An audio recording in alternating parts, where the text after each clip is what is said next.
Do you feel like there aren't enough local fast food and restaurant options? Try finding somewhere to eat in addition to a dietary restriction. Celiac disease is an autoimmune disease which occurs in genetically predisposed people in which eating gluten, a protein found in wheat, barley, and rye, can lead to damage in the small intestine. It is estimated to affect 1 out of every 100 people worldwide, according to celiac.org. For this freshman, celiac is just a small part of the things on her plate. FHS cheer member Peyton Goebel has been battling celiac for around 4 years, but that doesn't stop her from cheering her heart out on the basketball court and football field. Me and my mom have both had very similar symptoms for years, and she got diagnosed with celiac, and then shortly after I got diagnosed with celiac disease. Gluten is found in many foods, which means that those with celiac have to buy foods made specifically gluten-free. A gluten-free lifestyle is typically more expensive.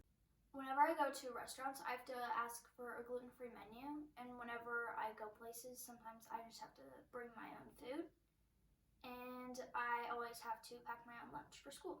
Cross-contamination is when gluten gets contaminated into gluten-free things. So one thing that we do in my house is to prevent this is by using a gluten-free toaster separate from a gluten toaster, because bread has high amounts of gluten in it. In addition to celiac, Goebel also has a dairy intolerance. Other intolerances such as lactose intolerance are commonly linked to celiac disease. For Goebel, she has a slight deviation from that in which she cannot have dairy products. I cannot work at any fast food places because I cannot be around food, or more specifically gluten, or else I could break out in a rash, or it'll just cause me problems. Gluten is in many other things that you wouldn't expect it to be in, such as like Twizzlers or other candies that don't have flour in it but have like little pieces of flour.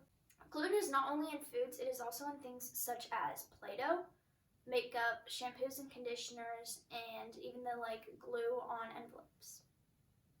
One day when I get older, I'm very interested in becoming a GI specialist or someone who deals with gluten, or maybe like a dietitian or nutritionist.